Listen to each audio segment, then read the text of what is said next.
Once upon a time, in a land far away, there was a lone swordsman famed for his two-sword style. He became a legend after fighting over 10,000 battles, and the mere sound of his name struck fear into the hearts of his enemies. Whenever he appeared in town, ne'er-do-wells were said to scramble away like spiders fleeing the light. Prospective fighters began to seek out the swordsman, and thus he gained quite the following of disciples. Amongst them, some were so strong they could crush warships with a single strike. One could do worse when choosing students of the martial arts. So the master abandoned the battlefield for the mountains, where he could train his beloved disciples in peace. There was one disciple who quickly stood leagues above the rest. It took her only a matter of days to master the most complicated techniques. She grew at an astonishing rate into one of the most powerful fighters the master had ever seen. But more impressive than her wits or her aptitude was the strength of her conviction. Every day, the top disciple begged for harder training, and the master was willing to reward her passion with the very depths of his knowledge. And that's why... Oh, skies help me. That's why when the master found out his top disciple had betrayed him, he was filled with anguish. She went rogue, forcing some of the other disciples to do her bidding. Eventually, the master caught up with her, and they fought a deadly battle. When the dust settled, the top disciple's sword arm hung limp and unusable. It was a bittersweet victory, as the master knew what must come next. He readied his blade, preparing to release her to the afterlife. But he couldn't force himself to make the cut. Not after all he had poured into this girl. Not after failing her so. Thus, he laid down his weapon and promised to live his remaining days in penance and regret.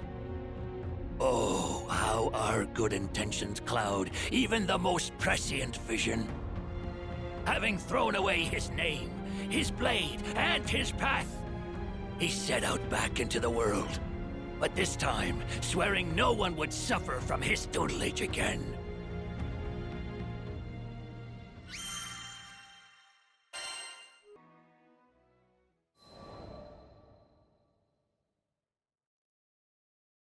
Time passed, and the swordsman found himself atop a different mountain, where he learned he had a knack for fishing. Suited him just fine. Bass for breakfast, salmon for supper, and naps in between. Yep, it suited him just fine. It was the quiet, healing life of a hermit.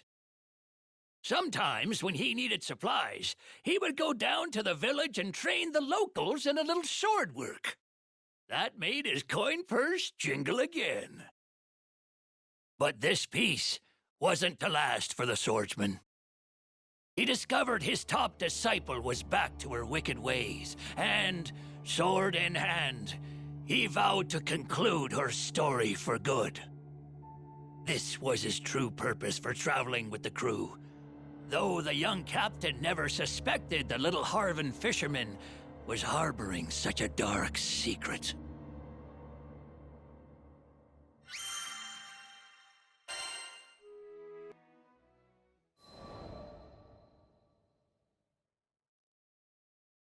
The former disciple's latest victim had been a simple man from a remote mountain area, cut down, somehow without the use of her sword. A real shame that one more innocent life lost before its time. The swordsman asked the crew to make haste to the village. When he saw the murdered man's corpse, such was the carnage that he could barely keep from averting his eyes. It was his weakness, his cowardice, that cost this poor man's life. But this time, instead of wallowing in pity, he would don his white uniform of old. and atone. He called it his burial garb, and it represented his fearlessness on the battlefield. If he were dressed to meet death face to face, what more could his foes do to intimidate him? Of course, his crewmates tried to reason with him, concerned he might throw his life away to make up for the wrongdoing of another. But the Swordmaster was determined. He had vowed to stop his former disciple, whatever risk that entailed. So, when finally the moment of reckoning had come, the Master gripped his blade, ready to strike down his favored pupil. Before he could do the deed, however, his resolve crumbled. His emotions were too strong, dulling his senses and causing him to lose the match. The Master's former youngest disciple, with his two newest pupils watching from the sidelines, rushed to aid him. Ironically, it was the youngest disciple who struck down the fiend in place of the Master. The swordsman was lost in grief, but his newfound champion told him this was for the best. After all, such an old life deserved the rest of its days to be spent in peace.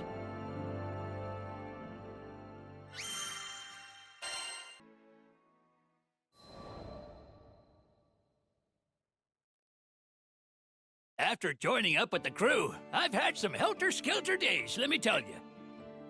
So when we arrived in Zega Grande, I knew I needed to get myself some fishing done. Reset the old noggin. Found a nice quiet pond and dropped my line. Bless me taters. Must have been hours past with no bite. Finally, I decided to pull up my rod and check if the bait was still hardy. But there weren't no baits, no hook, and no fish. Only a lonely little bobber remained on the line. Right, well, what about me traps? I was halfway through the search when I realized, blast, I left them in the lodge. What a day, what a day. But it was too late in the noon to go back for them, and I had other business to attend to, like getting back to the pond and staring out at the clear water. In that moment of stillness, the fishies swam out of their hiding spots. There were big ones and little ones, and the whole school of them reminded me of my teaching days. Each of my disciples was unique in their own right. Had me some slow learners and some fast ones, some goody two-shoes and some real punks. I learned me some good lessons from those kids. My top student, Grace, never wavered in her particular sense of justice, and her commitment to her training was ironclad. What a waste. Rains, my youngest pupil, lost his way for decades after leaving my tutelage, but he ended up killing Grace in my stead. He was selfless, thinking only of his master. They say the master extracts potential from the student, but I fear I've ruined more young lives than I've helped. Makes a fisherman wonder how they all would have turned out had he just kept well enough to himself. I turned Grace into a monster. Not a day goes by I don't regret honing her skills. Unfortunately, she had the gift and the gumption to go far, and I exhausted all my knowledge on her. If only I had focused more on the why of my teachings rather than the what. Huh? I swore I felt a nibble at my rod, but when I pulled it up, there was nothing to be found. That's when I remembered I still hadn't hooked or baited the line. That was odd. I was getting antsy. Maybe it was because I forgot the traps, but I couldn't relax just sitting there anymore. I decided to pack up and head back into town. You see, the mind is like a creek. You want to keep it healthy. You gotta keep the waters from stagnating. But churn them too much, and you risk losing all your fish. I decided to head to Sierra's shack and replace some fishing gear, hopefully restoring my brain pond in the process. But just as I was dipping my toes into the placid waters of the lures and bait, I heard a rustle from behind. And to my surprise, they were my crewmates, picking up a package. Said they were bored at the inn and asked if they could come fishing with me. Youngsters so bored they wanted to go fishing? First time for everything, huh? While I was hammering out the finer points of fly casting with the captain, Sierra Carte piped up. Said she'd come across a pretty tasty rumor. Yep, apparently there's a legendary fisherman in the skydom that people have started calling the Fisher God. I'd heard rumors like this one before, and they always stank like fish guts. Catching 10 fish with one cast, netting a whole consortium of crabs. By yourself? Gah! If I had a fin for every story like this, I'd be a pretty scary sea monster by now. Then again, I'd be lying if I said I wasn't intrigued. There's a scale of truth to every story, so there must be a reason they call this person the Fisher God. Guess you might say my interest was piqued. Because if this fella were half as good as me, he'd make a mighty fine rival. And maybe that's just what I needed.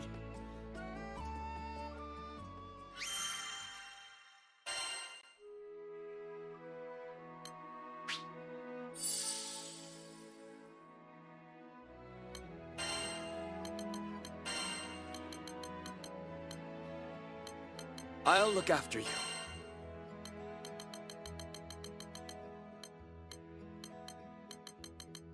The crew is safe with me.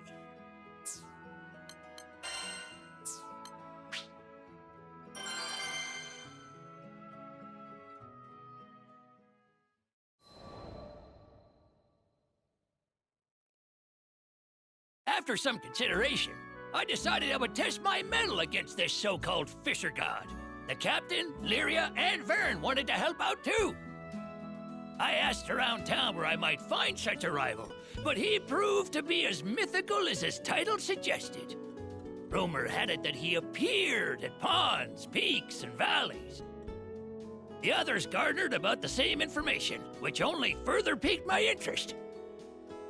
No matter who we asked, we could not catch the proverbial tail of the Fisher God. All we learned was that he was skilled, able to catch 10 fish with one cast, yada yada, and any new species he caught would be named after him, meaning there were lots of little demigods swimming around now.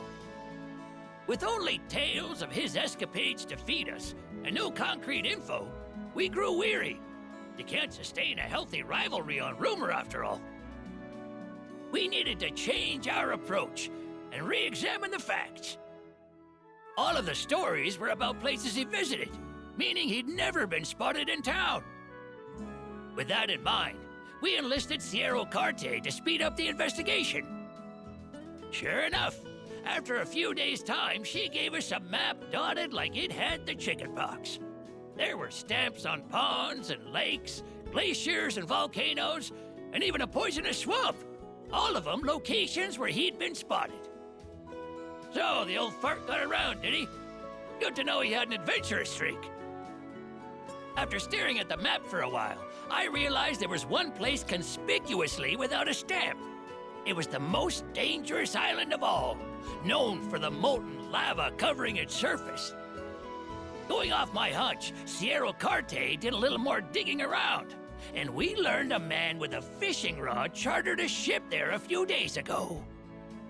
The chase was on.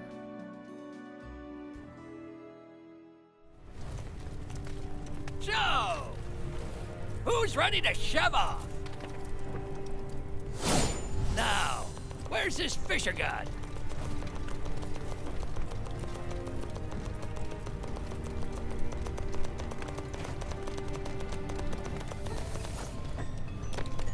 Ah! We're monsters! That's no good. Did we wake the spirits of this land? Away with you!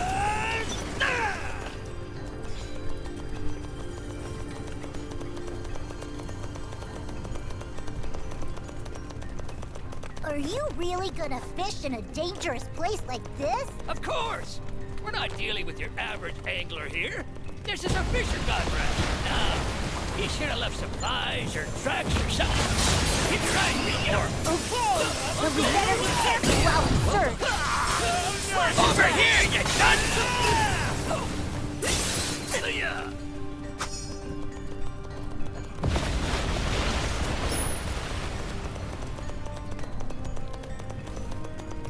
Ah!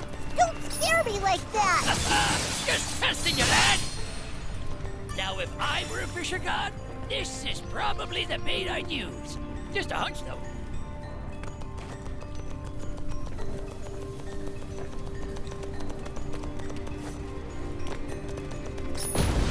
Careful now! Those spirits look angry! Those are the ones that explode if you beat them too hard. 4, 5, 6, 7, 8!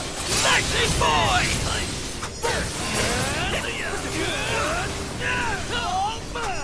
You're on fire! Not in a good way. School like a fish.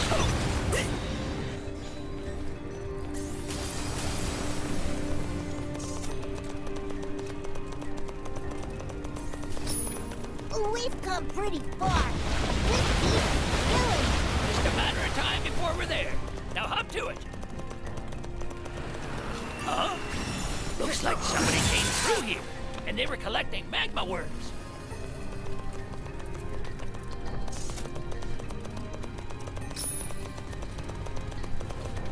Whoa! I see somebody.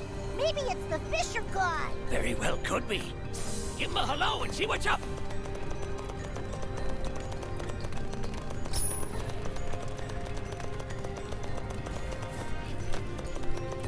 Hey there. Can we talk a minute?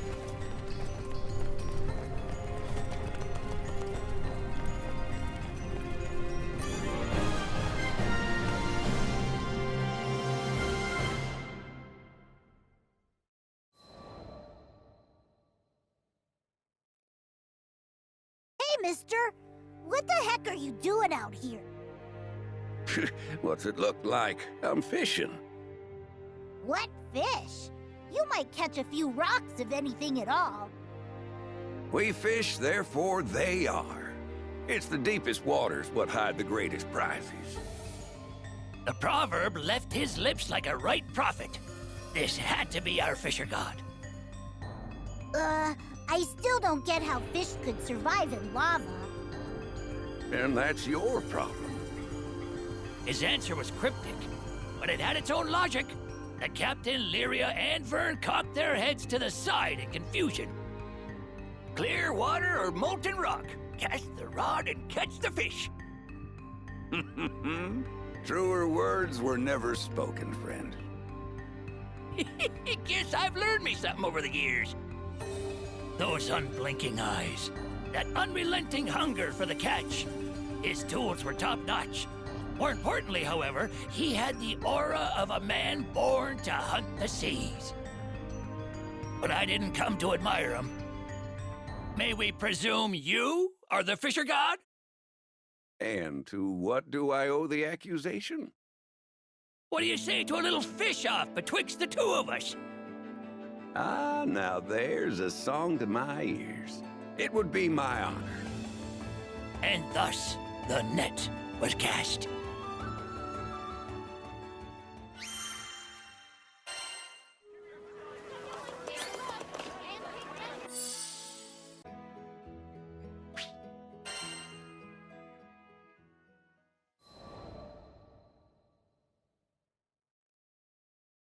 We fish, therefore they are. It was a profound statement. Hang your line thinking you won't catch anything, and you won't notice even the heftiest bite. Determination was the most essential tool in the old tackle box.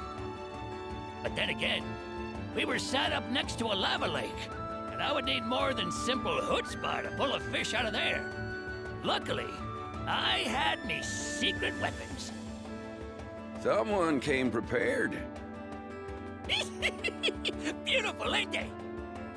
I strung a special hook, carved from a flame worm's tooth, to a special line, spun from its mane. Been looking forward to the day I can bust out these bad boys. Whoa! You're really going to do this? The captain, Vern, and Lyria were stunned as I cast my rod into the lava. Just what the heck are you old-timers expecting to catch? Vern's voice was filled with confusion, but wasn't a moment longer when we made a believer out of him. Oh, a bite! Me too! The fisher god and I started pulling up catch after catch. It seemed like we both brought determination to spare. But the fish living inside the lava weren't no slouches neither. They were covered in armor like scales, and when we pulled them ashore, their flopping sent liquid death flying in every direction. Was kind of funny. So there we were, equally matched, neither side willing to back down. As our piles of molten fish gradually turned to hills, the Captain, Lyria, and Vern were dumbstruck. Soon enough, our swordbacks told us it was time for a gentleman's break, and we decided to tally our scores. We counted each fish as we threw them back into the lava. Their physiology meant they couldn't be cooked. Don't want no sulfur in my sushi anyway. But they sprang back alive as soon as they were returned to their familiar warmth. Should've known you'd be a shark on the rod. Just trying to keep up. It was a rare thing to meet your match. The smiles on our faces were proof of that. Vern flew up to us. Do all old dudes fish like that? If you went for broke, I wonder who would come out on top. The Fisher God and I locked eyes. We could feel the sparks flying. Sounds like the gauntlet's been thrown. Agreed. We've had enough of a warm-up. Then you won't mind if we up the ante, huh? He told us about a few local legendary fish that had eluded capture for years. Reminded me of the noble bonito from good old Fanta Grande. We agreed the winner would be the first to trap one of them fabled guppies. The prospect sent lightning through me body. The old spark was coming back.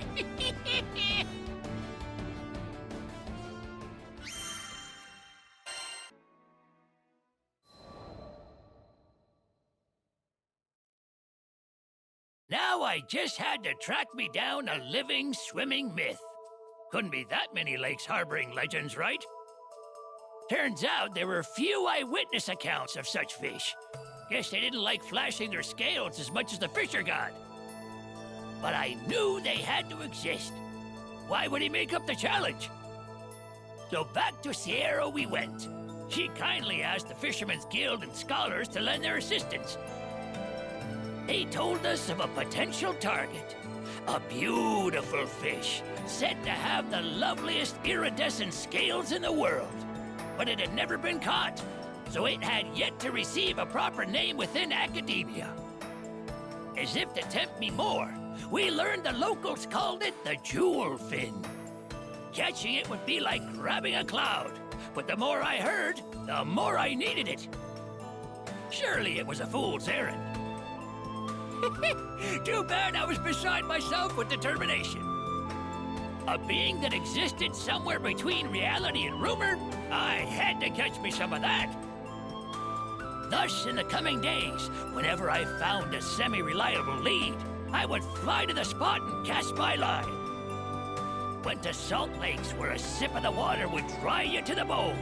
Wandered around underground streams where you couldn't see your hand in front of your face, and then every place in between. The Captain, Lyria, and Vern accompanied me on my flights of fancy, but they grew tired of the pace. I wouldn't force them. I had planned to make the trip alone anyhow. All I wanted to do was find the unfindable, to catch the uncatchable. It was a good sign, honestly. They say anticipation exists right before accomplishment. Take a new sword technique. You only perfect it the day before a duel. A consequence of pre-battle nerves sending your noggin into overdrive. And this fish-off was a duel to the death for me and the Fisher God. It would be the accomplishment of the century for any who live by the rod. I was having the time of my life. But I knew I didn't have forever. We were in this skydom for a reason, and that mission had to take precedence. I decided my next search would be the last. It brought me to a labyrinthine jungle, which had claimed many adventurers in the past. I heard that somewhere inside was a spring turned monster den. One look at its bewitching twinkle would be enough to drive a man mad, and he'd throw himself into the pool to be swallowed. Relying on those exaggerated claims for guidance, I braved the forested depths to discover not a glorious spring, but a regular old bog. Ugh. Ain't no legendary fish ever lived in a place like that. But still, I cast my rod, and Vern and the captain waited with bated breath as they watched me bobber-a-bobbin'. The swamp remained quiet. I was neither overcome with anticipation nor bored from inaction. I was part of the stillness, and my rod was my connection to it. I was one with nature and leap and liver fish a bite. I tugged the fish to the surface and began to tear up as the most perfect, lustrous twinkle broke the murky waters. Turns out none of the scholars' descriptions were quite right. But this was it. This was the jewel fin of legend.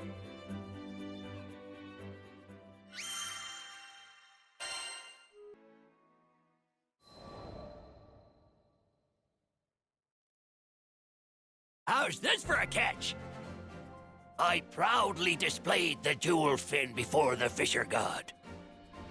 Its scales glistened in iridescent waves, unreal in their beauty. Its fins, ethereal and transparent, waved as if kissed by a breeze. That old coot was flabbergasted. Slap my behind! Where in the seven skies did you find this?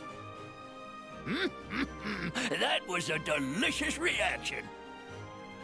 But of course, the fisher god was a fisherman of taste, and he had a rebuttal prepared. It was a large fish, obsidian in color, whose scales seemed to drink the light like a void. Its dorsal was strong and stiff, as if to mark it as a sea king. Whoa! 2 legendary fish? Isn't that nuts? Both of our catches fit the criteria of the competition. It was gonna be too hard to call. Guess we couldn't complain, though. Not every day we got to see such rare specimens. Still, something had to be done. So we turned to Lyria, Vern, and the captain. I think both are amazing. I've never seen such pretty fish. Can't we just say you're both incredible and be done with it? Guess 2 legendary fish don't make a champion, especially when we were both set on wearing the crown. Nope, it didn't sit right with me.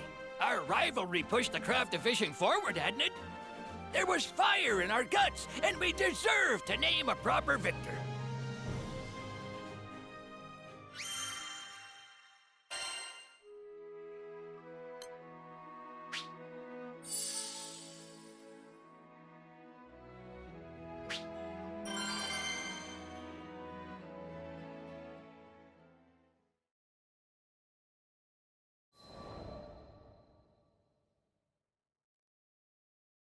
Vern saw the determination plain on our faces. You guys aren't gonna let this go, are you? Game's back on, then. Lyria pondered for a moment and made a suggestion. How about whoever fishes up the most happiness? That could be interesting. A genius suggestion. This island was under Avia's control, terrifying the population. It would be a saintly move to give them cheer with a side of full bellies. It was settled. We would go with Lyria's suggestion. He who could bring the most happiness to the island would take it. After a nod to one another, the fisher god and I set out to do some real fishing.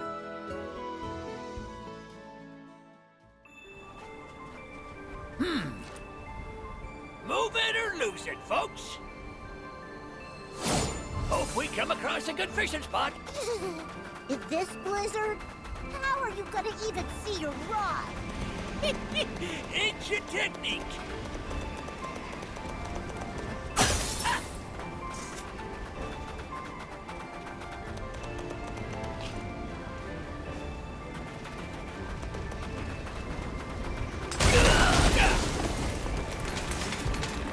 Hey!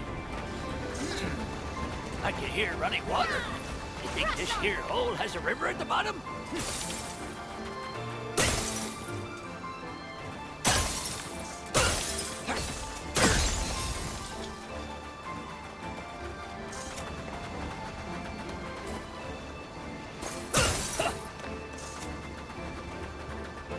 Blade like a fiddle. We're just looking to fish. But if you want to be a sushi platter, step right up. 1, 2, 3, 4, 5. Over here, you cunt! How's that? It's our turn! What's that? Leave it to me. You work magic with the sword. Not every day a half-lemon ghost calls you magic.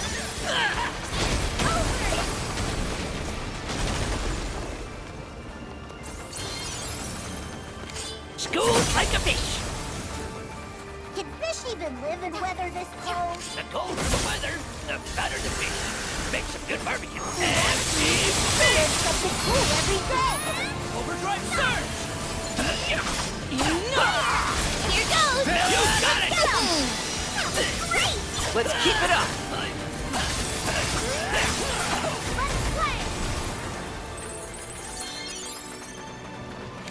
Read like a book.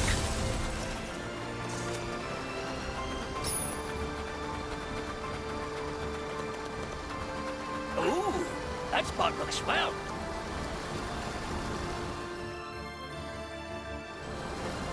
This place is perfect. Let's get started. Holy crap!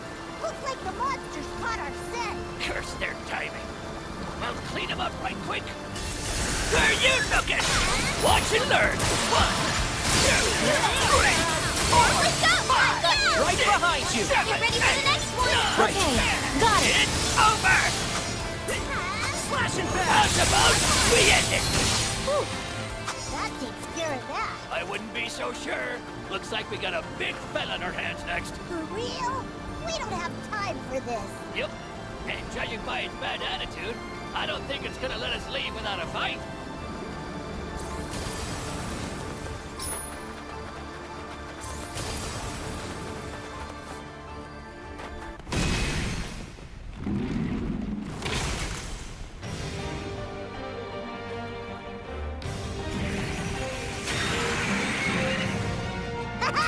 It's right there! Now this here's a sight for sore eyes. Sorry, Bub, but you're between us and our fishing spot. Hey.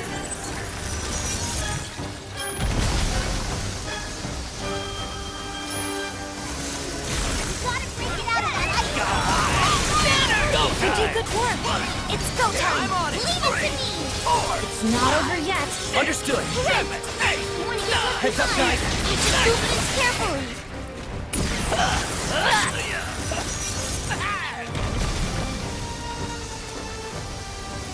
What's that? Lights on?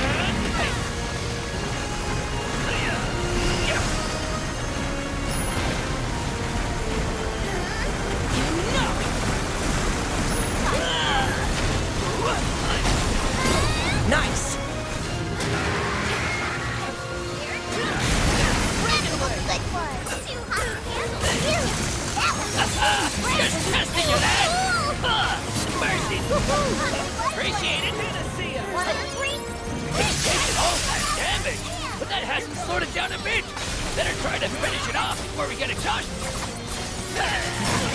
Take this! Okie dokie! Sit down! Stop going! Try to keep up! Read like a book! Hey, no! Gotta break it out of that ice! Watch and learn! 1, 2, 3! Everyone, on me! Let's play together! Stay together!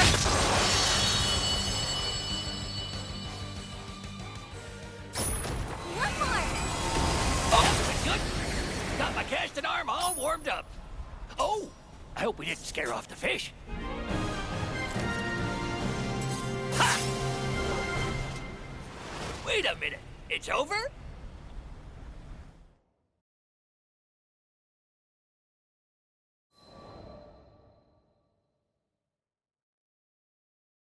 Results day had arrived. Residents of Seed Hollow were gathering, waiting to see what bounty we could share. Feast your eyes. I have caught the elusive brave scale. The fisher god took to the podium. The largest fish in this skydom strung up behind him. The crowd was wowed by the sheer scale of the thing, and I was no exception. Should have known he'd come out with rod blazing. But I, on the other fin, took a different approach. Behold! All these humble shalmen who make their home in these very rivers. I sure wasn't gonna win through size, but maybe superior numbers would do the trick. Next, the fisher god and I began to fillet our catches, sharing sushi, soup, and ceviche of all sorts with the crowd. The Brave Beam is delicious. And how do you beat that impact? The shellman is just as good. It's so fresh and it's been served at the optimal temperature. Absolutely perfect. Everywhere we looked, there were people enjoying our efforts. Even the crew were getting their fill while they could. But since it was a competition, next up was evaluations. Members of the crowd were to vote on whose catch made them feel better, both in flavor and in general happiness. One after the other, the votes piled up for the fisher god. It was starting to look hopeless. But there was a special reason I chose to serve the shellman. I wasn't panicking just yet. Shall we call it there, friend? I gotta hand it to you, fisher god. You served some delicious fish. But let's see how it plays out. While I was talking, a cute little scamp, snot running down his nose and everything, cast a vote for me.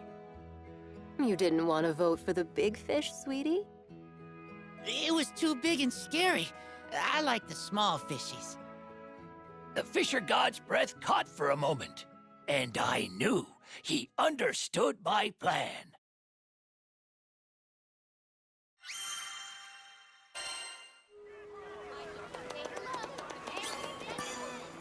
Good day.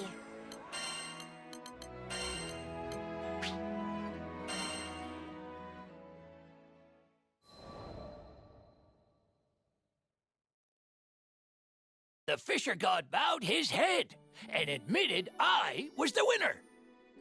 But before I could humbly accept his withdrawal, Vern voiced honest confusion. Looking at the votes, you're the clear winner, aren't you? Not at all. Without this master of the rod opposite me, these results wouldn't have been possible. He spoke from the heart. Moved me a bit to hear that he understood me through and through.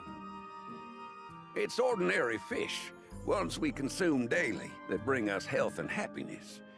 Delicacies shine because they're a rare treat, but well-being is built on something more than rarity. Hearing that youngster speak, I understood what Yodarha was trying to tell me. The fact I couldn't surmise for myself is proof of my hubris. He continued. I guess what I'm trying to say is, a child's smile will do more for a village's well-being than all the legendary fish in the sea.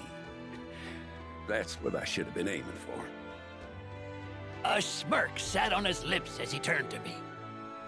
Congratulations, Yodarha. Even had I won this competition, I concede in our fish-off. You are the rightful victor. I've learned much from our duel. I thank you from the depths of my heart. Never in my days had I met a more worthy gentleman. And you, good sir, helped this old minnow rediscover his love of the sport. After the voting had concluded, the townsfolk were still savoring our dishes. Both Brave Bream and Shalman were a hit. The satisfied smiles of the people were evidence of this. But as all good things must come to an end, so too did the feast. Despite the mountain of fish we started with, not a single fillet was left. I turned to the fisher god, a gleam in my eye. And though he just admitted defeat, his eye held the same twinkle. You want a race to see who can get this place spick and span quicker? We were no longer rivals. We were brothers of the rod. And this little competition would tide us over till our next real match.